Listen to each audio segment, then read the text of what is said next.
Alright, so I'm going to be reviewing IL-2 Sturmovik, the World War II combat flight simulator.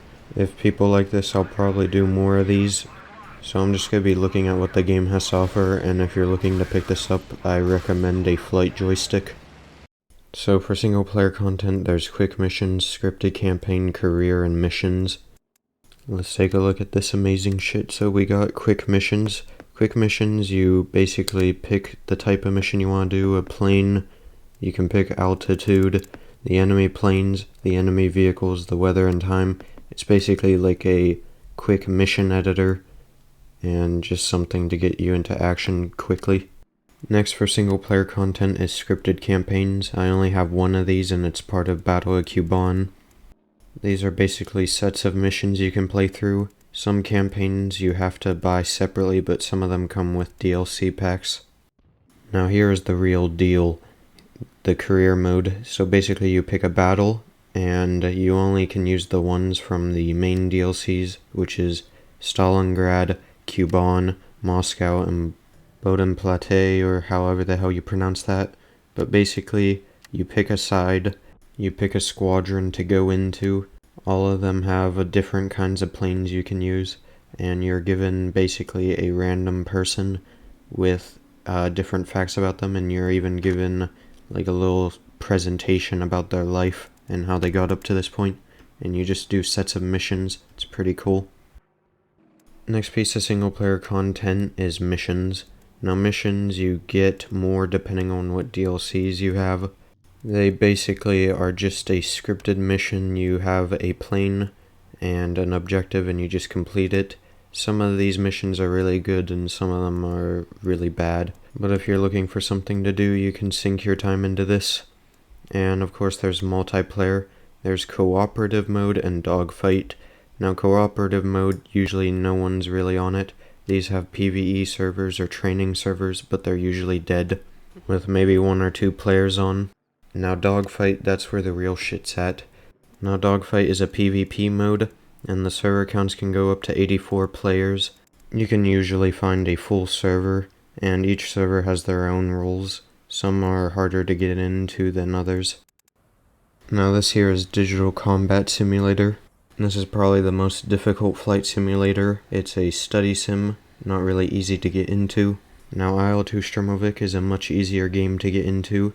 You don't have to learn complicated startup procedures like I'm doing in the Harrier here. In fact, all the startups are done by keybind. But it's still a difficult game to get into compared to an arcade game like War Thunder. One thing IL-2 Sturmovik does terribly in my opinion is tutorials.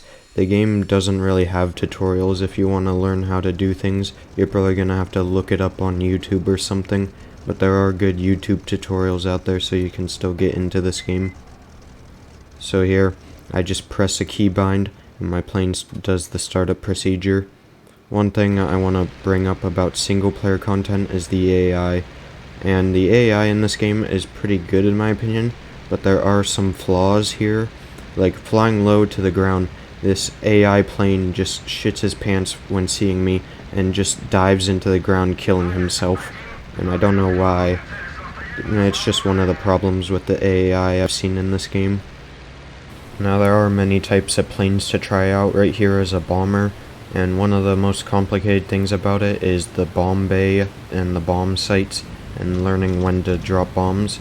Now the only thing protecting you from other planes are the gunners. And unlike a game in War Thunder where the gunners are pieces of shit who waste oxygen in your plane, the gunners in this game will hit targets, and if you are chasing a bomber, you better watch out for the door gunners, otherwise you're gonna get shot and probably die.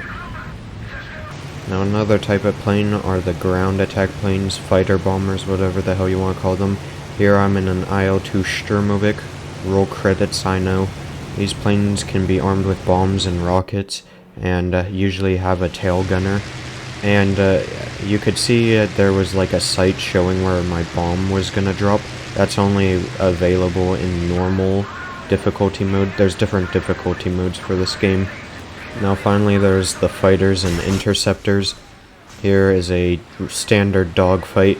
As you could see, I got hit by some shrapnel, If someone has been hit by shrapnel by the cannons of a World War II aircraft, can you tell me if this is what your vision looks like after? Because this might be a really realistic depiction and I don't know. But these planes can be strapped with light bombs and heavier MGs if you want them to. There's lots of customization to the planes. Now here I cut ahead, and I cut ahead a total of 8 minutes. That's how long it took me to get behind this guy. It takes a lot of patience to get into a dogfight like this. Now here I basically had to snipe this guy because I didn't want to overheat my engine, and this asshole was just trying to run away. And another amazing thing about this game is the damage model. This game probably has the best damage model I've seen in a flight simulator. And I'll show the guy crashing right now. It's pretty good. I don't know if there's a game that can top this damage model. Not even War Thunder. Maybe their other game called Rise of Flight that has a really good damage model, but you can see the guy just crashed into the ground and died, but his plane didn't crash hard enough to just completely explode into oblivion. Now here I decided to go back and land since my plane was damaged, and I got hit by shrapnel. Now the landing could have been a bit better, and as I was going down the tarmac, my plane just decided to do a goddamn Tokyo drift and I wiped out onto the tarmac. But overall, it was a pretty good landing. I just shut off my plane and got out. And that was a successful combat mission, I'd say. Now this is a multiplayer session. Some of these servers run on some of the hardest settings for this game. You won't see yourself on the map, and you only see static targets in their relative area on the map. So it's very difficult to get around. You can actually do entire flight plans if you want. I usually don't do that, I just fly. But you gotta look at the landscapes and the land around you to even know where you're at so you don't get lost and just run out of fuel and crash. So here, the map is modeled correctly. North is up, east is to the right, south is down, and west is to the left. And since I want to go left, I'm making sure my plane is going to the west, and I gotta look at the land markings to make sure I know where I'm at. So I see big ass river and big ass forest, and eventually I'll see a town and then I'll know where to turn. I can't really describe it well, so if you're getting into the multiplayer of this game, I recommend looking at a tutorial of basic land navigation.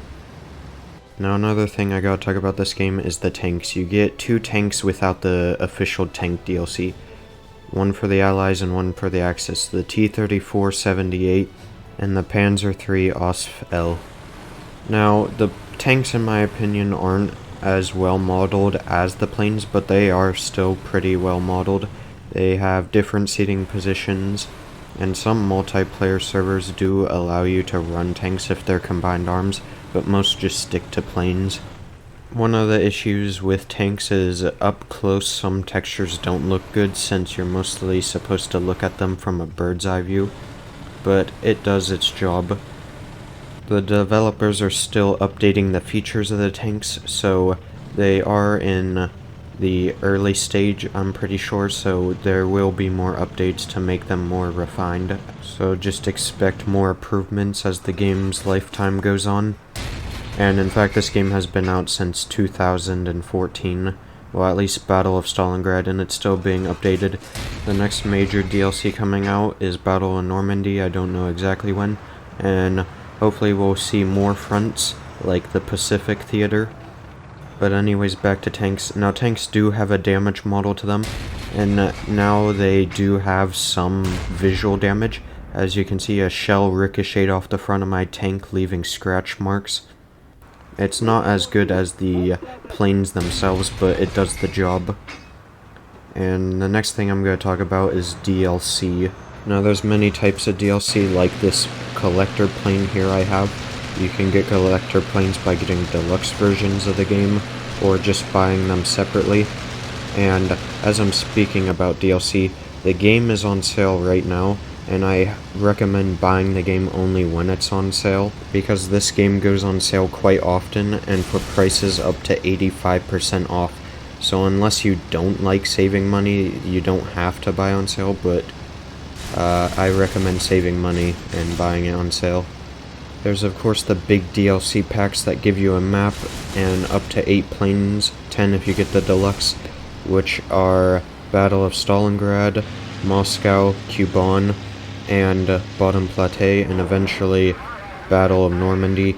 And there's also more of the gimmicky DLC, like the Tank DLC and Flying Circus Part 1, but those DLCs, in my opinion, are overpriced and I only recommend buying them on sale. But yeah, this is a really good flight simulator. I hope you liked this review. Thanks for watching.